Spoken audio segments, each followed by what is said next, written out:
एक कहानी सुनो। सोचो, एक शेर है, जंगल का राजा, अपने घर में अपनी मर्जी का मालिक। फिर एक दिन कुछ शिकारी आते हैं।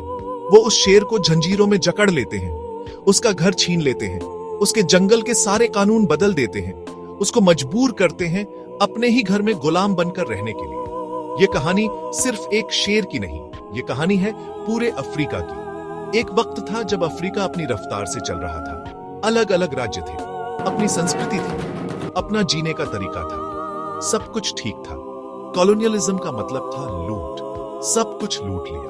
पर यह सिर्फ सामान की लूट नहीं थी, यह लूट थी इज्जत की, पहचान की। अंधेरा कितना भी गहरा हो, एक मशाल की रोशनी उसे चीर सकती है। अफ्रीका के लिए वो मशाल थी आजादी की लड़ाई। धीरे धीरे पर पूरे दम के साथ लोगों ने आजादी की आवाज बुलंद की। कुछ लोगों ने सियासी रास्ते चुने तो कुछ ने हथियार उठाए। Ghana, Kwame Nkrumah Kenya, Jomo Kenyatta South Africa, Nelson Mandela, इन लीडर्स ने लोगों को एकजुट किया। उन्होंने दिखाया ताकत उनकी एकता में है।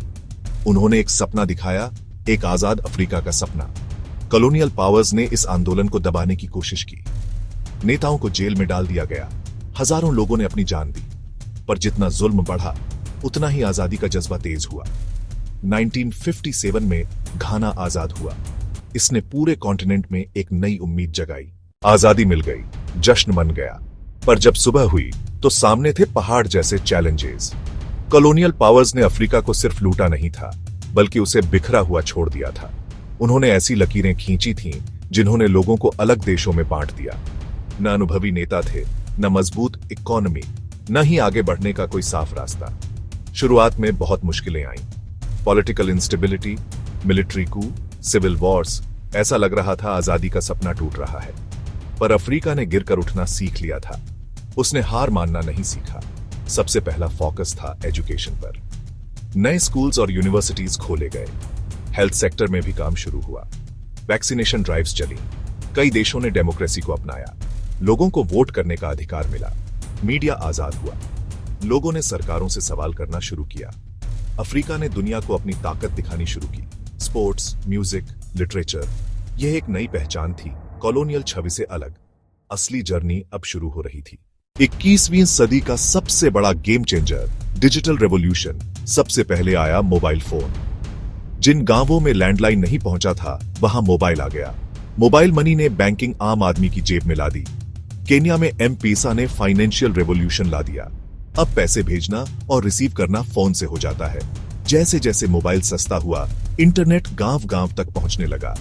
एक स्टूडेंट छोटे से गांव में बैठकर दुनिया की बेस्ट यूनिवर्सिटीज के कोर्सेज कर सकता है।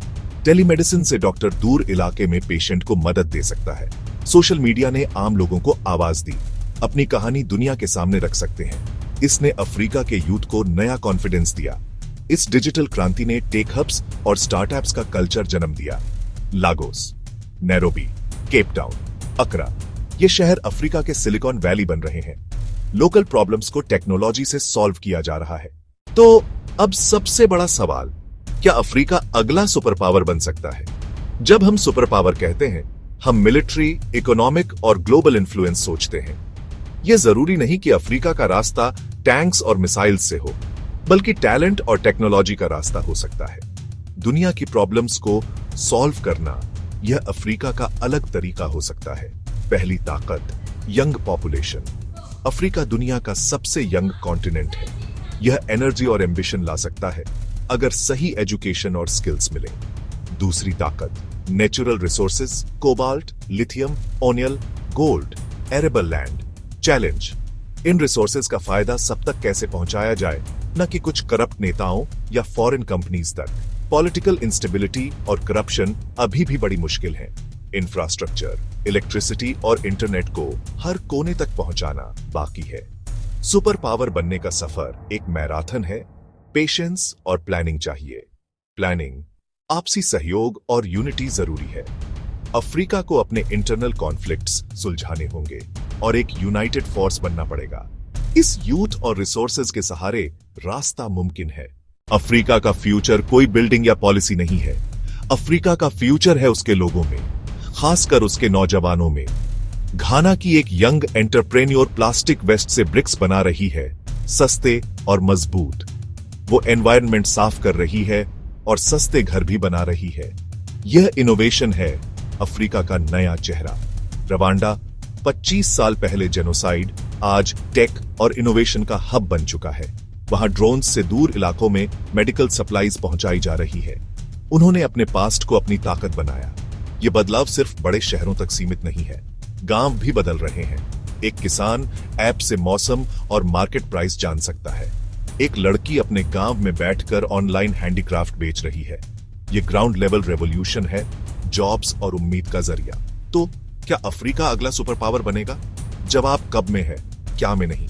शेर आजाद हो चुका है। उम्मीद, हिम्मत और कभी न हारने वाला जज्बा, यही अफ्रीका की असली ताकत है।